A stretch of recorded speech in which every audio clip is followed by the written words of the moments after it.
People के वृक्ष के नीचे बैठे तो पिपलेश्वर महादेव हो, बड़ के पेड़ के नीचे बैठे तो बटकेश्वर महादेव हो। स्फटिक से बन गए तो स्फटिकेश्वर महादेव हो।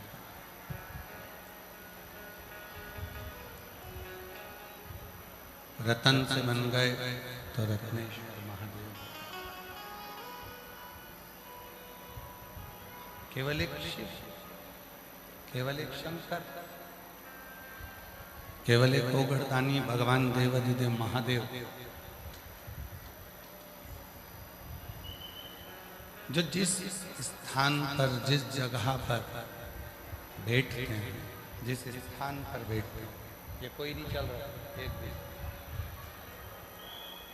जिस स्थान पर बैठते हैं, जिस जगह पर बैठते हैं, उस स्थान पर बैठते से ही उस स्थान के नाम से पूजित होने लगे।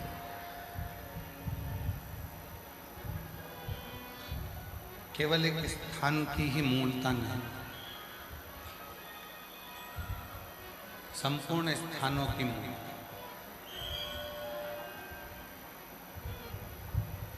तैतीस कोटि देवताओं में कोई देवता ऐसा नहीं है जो जिस स्थान पर बैठा है और उस स्थान से उसका नाम की घोषणा,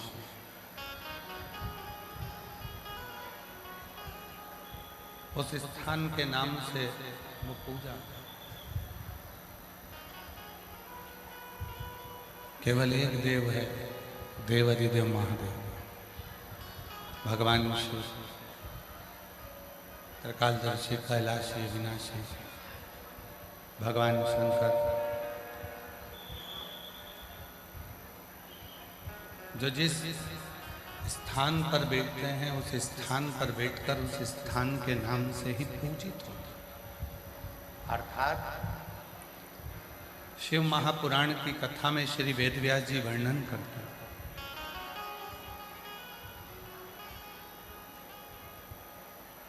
कि शिव को ढूंढने के लिए या भगवान शंकर को प्राप्त करने के लिए बहुत दूर जाने की जरूरत नहीं। भगवान शंकर को प्राप्त करने के लिए, भगवान शंकर को ढूंढने के लिए बहुत दूर पहुंचने की जरूरत नहीं।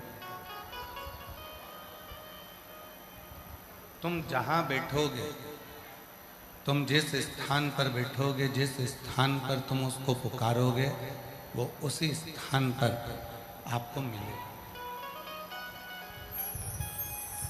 पीपल के वृक्ष के नीचे बैठकर पुकारा तो पिपलेश्वर का दर्शन,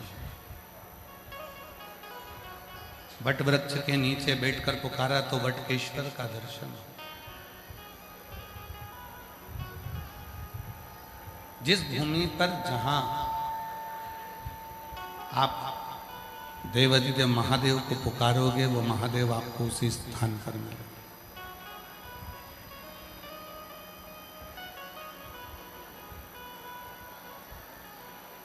कल हमको कोई बता रहा था,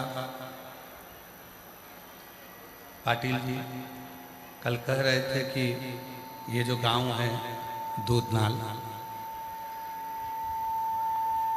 केवल 700 लोगों का गांव है। कल किसी ने बताया कि यहाँ की जो दूधनाल गांव की जो संख्या है, कुल टोटल 700।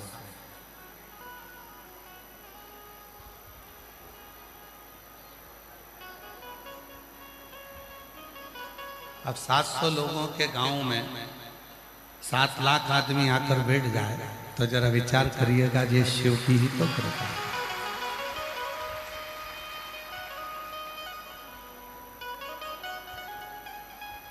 ये शिव की ही तो उदारता है। और जब तक वो कृपा नहीं करता, जब तक वो करुणा नहीं करता, तो दुनिया का कोई पत्ता भी नहीं है।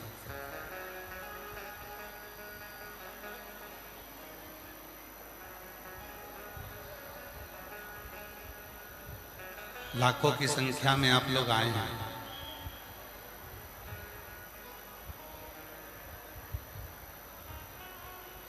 एक विश्वास के साथ में। जिस भूमि पर हम जहां बैठकर भगवान को पुकारते हैं उस स्थान पर मेरा देव अधिदेव महादेव प्रकट होता है। अब कई लोग कहते हैं कि उसको ढूंढने के लिए हमें केदारनाथ जाना पड़ेगा।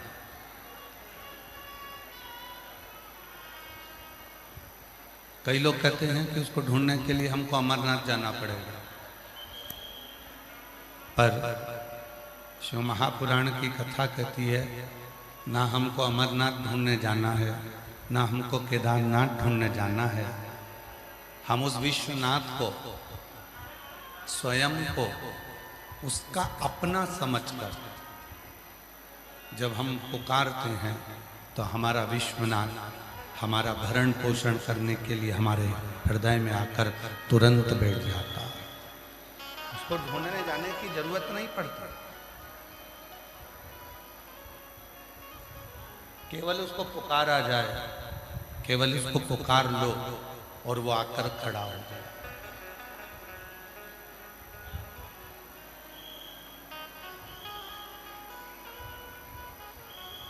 एक संबंध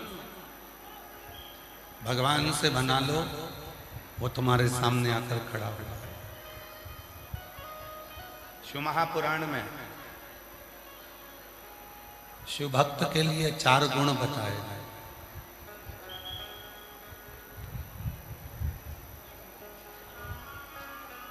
शिव जी के भक्त के लिए 4 गुण कहे गए। पहले नंबर का गुण है संयम, दूसरे नंबर का गुण है सदाचार, तीसरे नंबर का गुण है स्नेह और चौथे नंबर का गुण है सेवा।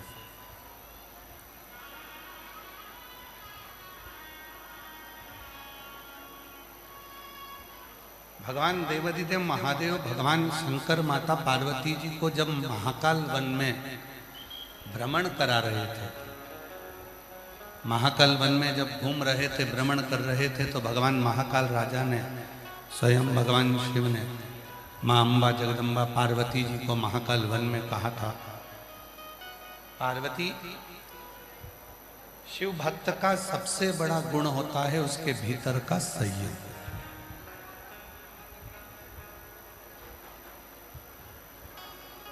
और जिसने अपनी जिंदगी में संयम को धारण कर लिया, जिसने अपने जीवन में संयम को धारण कर लिया, फिर वो जीव कभी भटकता नहीं। वो संयम के साथ कहा,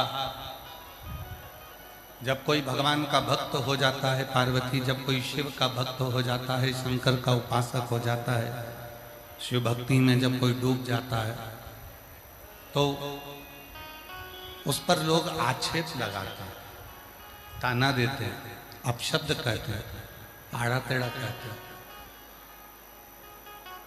फिर भी वो अपने संयम को धारण करे, कुछ ना बोले, कुछ ना कहे, इंतजार करे।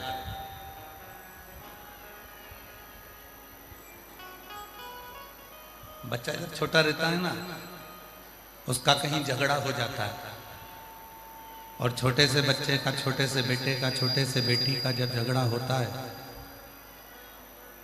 और जब उसका झगड़ा हो जाता है तो वो झगड़े में रोता रोता जब घर जाता है, तब उसकी मम्मी उसके पापा कहते हैं चल मैं चलता हूं, देखो जरा तेरे को किसने मारा,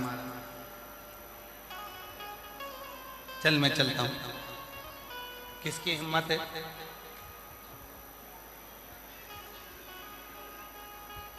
किसकी हिम्मत है जिसने तुझको मारा? चल मेरे साथ। मम्मी पापा तुरंत तैयार हुए, भाई भाऊ तैयार हुए और चल तुरंत। अब उन्होंने ये भी नहीं देखा कि मेरे बेटे की गलती है कि सामने वाले की गलती है, मेरे बच्चे की गलती है कि सामने वाले की गलती है, उसने ये नहीं देखा। उसने तो कहा चल तुझे तकलीफ है ना, तेरा झगड़ा हुआ है ना, चल मेरे साथ चल।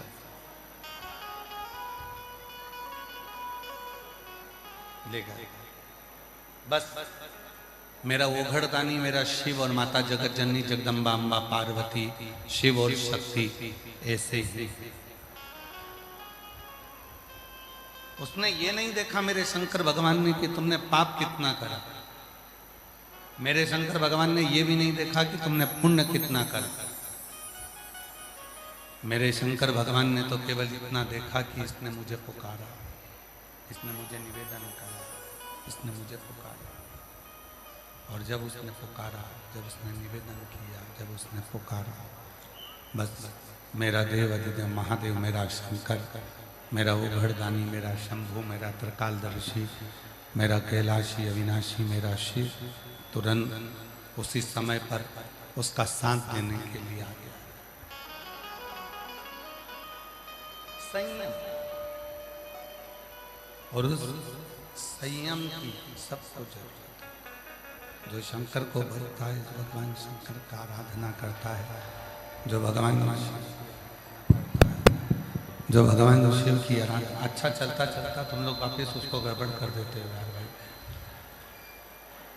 भगवान शंकर की जो आराधना करता है, साधना करता है, जो भगवान शिव की साधना में डूबा रहता है, उसको सबसे ज्यादा जरूरत होती है संयम की। उसको सबसे ज्यादा जरूरत है संयम। और जिसने अपनी जिंदगी में, अपने जीवन में संयम को धारण कर लिया, फिर उसको भटकना नहीं। थोड़ा संयम। सबसे ज्यादा संयम किस चीज को चाहिए? कहा 3 इंद्रिय ऐसी हैं जिनको संयम की जरूरत पड़ती है। बाकी की इंद्रियों को तो अपनी जगह पर है, पर 3 इंद्रियां ऐसी हैं जिनको संयम की जरूरत है। पहले नंबर पर जिह्वा को संयम की जरूरत है। दूसरे नंबर पर अपने नेत्र को संयम की जरूरत है। और तीसरे नंबर पर है अपनी श्रवण शक्ति, अपने कान, श्रवण, इसको संयम की जरूरत है। 3, 5 कर्मेंद्री, 5 ज्ञानेंद्री और 1 मन। 11 इंद्रियों में से केवल 3 इंद्रियां ऐसी हैं जिनको संयम की बहुत जरूरत है। ये 3 इंद्रियों पर जिसने संयम कर लिया, इन 3 इंद्रियों पर जिसने संयम को धारण कर लिया, समझ लो उसने सब कुछ कर लिया। पहला है अपनी वाणी पर संयम, अपनी जिह्वा पर संयम। कितना सुंदर कहा है किसी ने कि वाणी ऐसी बोलिए जो मन का आपा खो। जम के बोलिए जरा, वाणी ऐसी बोलिए जो मन का आपा। और आज के जमाने में वाणी ऐसी बोलिए जो जम के झगड़ा हो, पर उससे मत बोलिए जो तुमसे तगड़ा हो। फिर कभी कभी तुम्हारी वाणी ऐसी जगह बोल जाते हो जहां पर फिर झगड़ा उत्पन्न हो जाता है, लड़ाई हो जाती है, विवाद हो जाता है, तकलीफ उत्पन्न हो जाती है, विवाद उत्पन्न हो जाता है।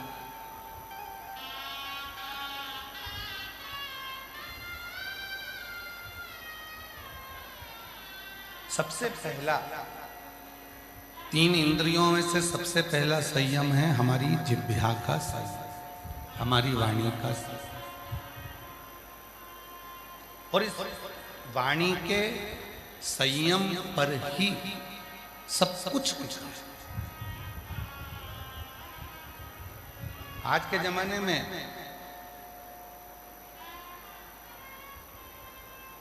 सास बुरी नहीं है,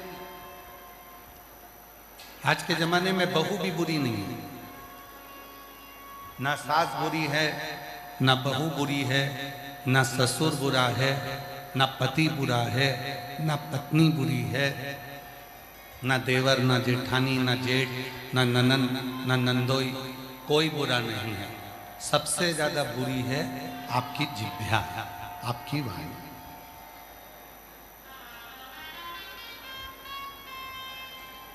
और जिसने अपनी वाणी पर संयम करा, जिसने अपनी वाणी को संयमित कर लिया, जिसने अपनी वाणी को संयम में रखना प्रारंभ कर लिया, उसकी जिंदगी सार्थक हो। एक पहले एक प्रसंग सुनाया था, आज फिर वो प्रसंग स्मरण में आया।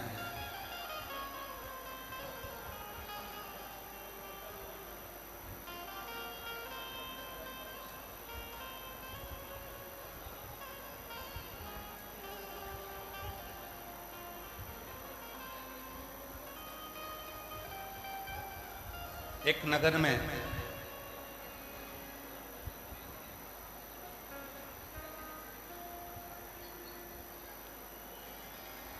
एक नगर सेठ रहता था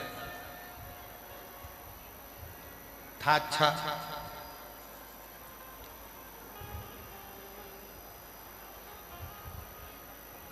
पर उसकी वाणी ठीक नहीं थी, बोलता हर कुछ था। एक दिन राजा ने उसको बुलाया और राजा ने कहा, अपने नगर का सेठ है, अपना फर्ज बनता है कि इसको अपना महल दिखाया जाए। राजा ने नगर सेठ को बुलाया, महल दिखाया। सेठ जी से पूछा, बताओ सेठ जी महल कैसा बना? सेठ जी ने कहा, महाराज महल तो अच्छा बना, पर इसका दरवाजा बड़ा छोटा। तो राजा ने कहा, दरवाजे से होना जाना क्या?